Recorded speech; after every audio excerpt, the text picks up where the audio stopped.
Privatization, privatization, privatization, privatization. It's all you hear from Republicans. I know. Robert Reich twice in a row. But hey, it's not my fault he keeps being an imbecile.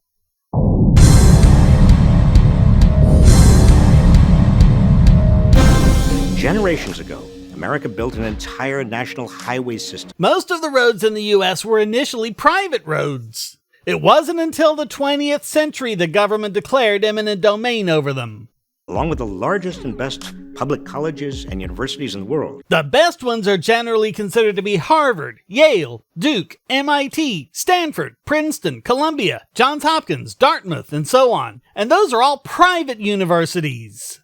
Also public schools. Private schools and charter schools consistently get better rankings. And national parks, majestic bridges, dams that generated electricity for entire regions. National parks are just areas government grabbed that were made by nature. Does this moron think the government made Mount McKinley? As for dams, most of those are made by power companies, because that's what they were for. You can really go on this way with the rest of his list, so we'll just skip to the really moronic part. But around 1980, the moneyed interests began pushing to privatize much of this, giving it over to for-profit corporations. That's how it had been for well over a century of our country's history. The idea of the U.S. government doing this stuff is relatively new, but Reich wants you to think that it's private interests that are the new development.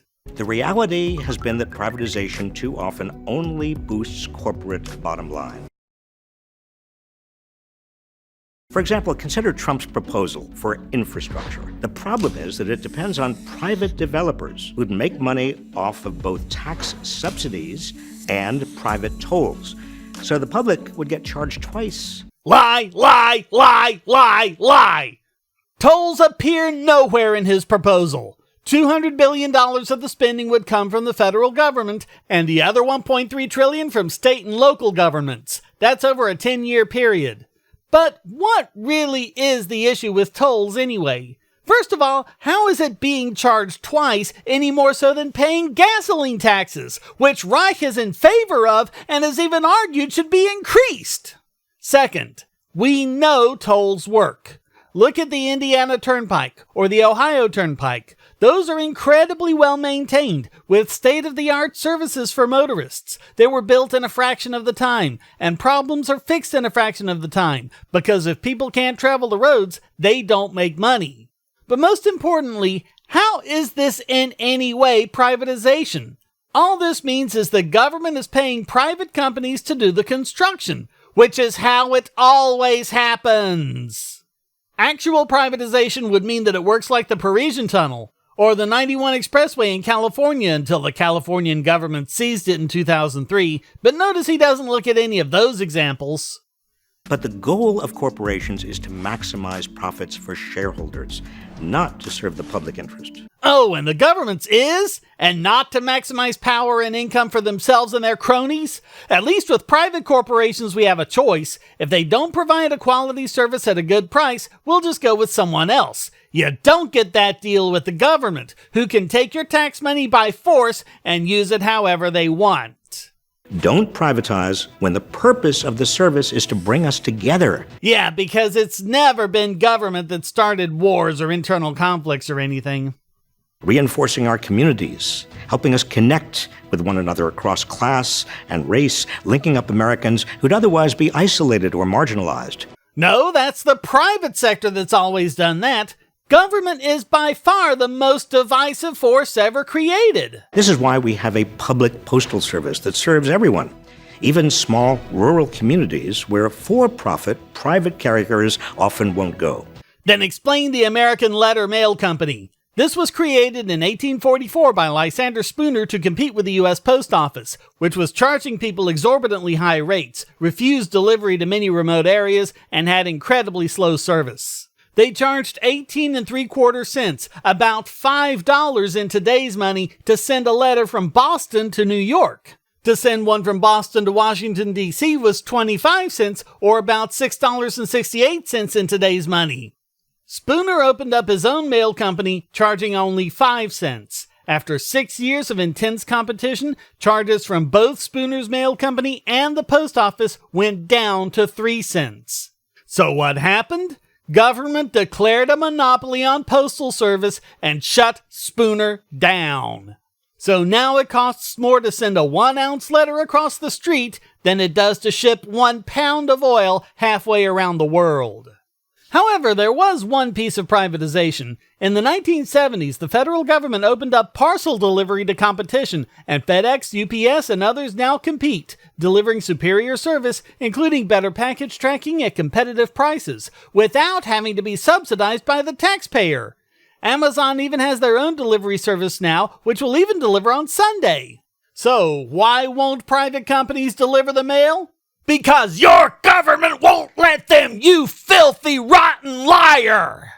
This is also why we value public education and need to be very careful that charter schools and other forms of so-called school choice don't end up dividing our children and our communities rather than pulling them together. Then how come the divisiveness keeps taking place at public schools? Charter schools are much better about inclusiveness, with better educational outcomes too. Even though they're far more likely to have students from low-income areas, they also have a greater portion of Black and Latino students as well, and hardly any of the violence that seems to infest public schools these days.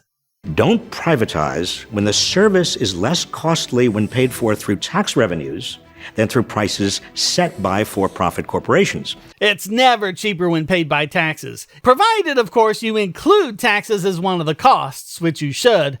And you should also include things like opportunity costs. When something is paid for by taxes, people have no incentive to economize, and firms have no incentive to compete with better quality or lower prices. America's hugely expensive for-profit health insurance system, for example, is the fault of your holy government. How many times do we have to go over this, Reich? How many times do we have to look at how cheap health insurance was before your government started meddling?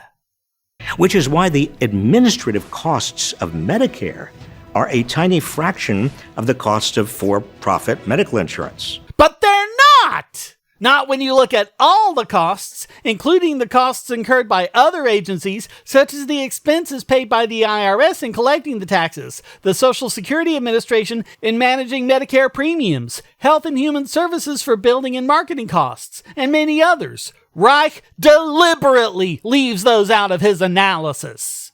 Medicare's administrative cost per beneficiary has consistently been higher than that of private insurance. It doesn't make it cheaper. It just hides the true costs.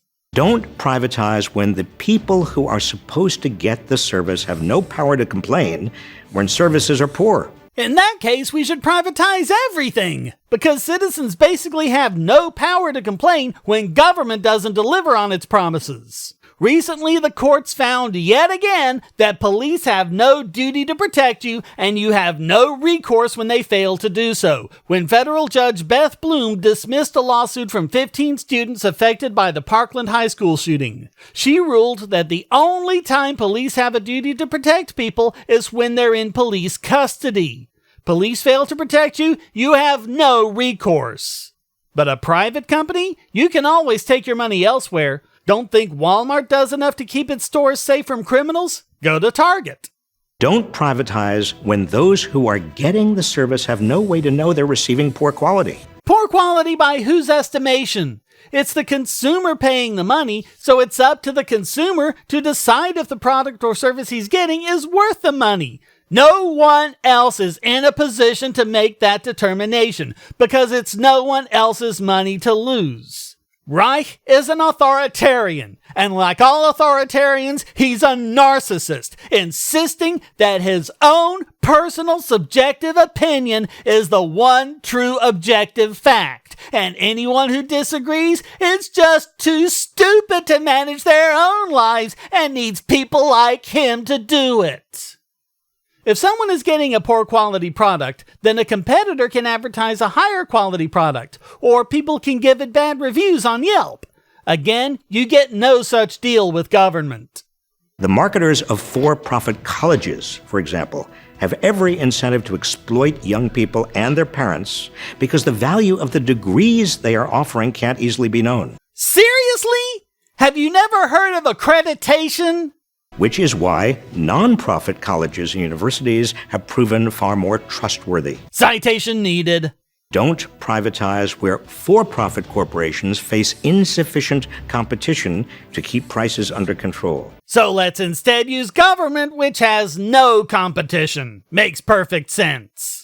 Giant for-profit defense contractors. You do realize that defense contractors are people who contract with government, right? But when the primary goal is to serve the public rather than shareholders, we need to be careful not to sacrifice the public interest to private profits. Then how come government has been shown over and over again to keep working against the interests of the people?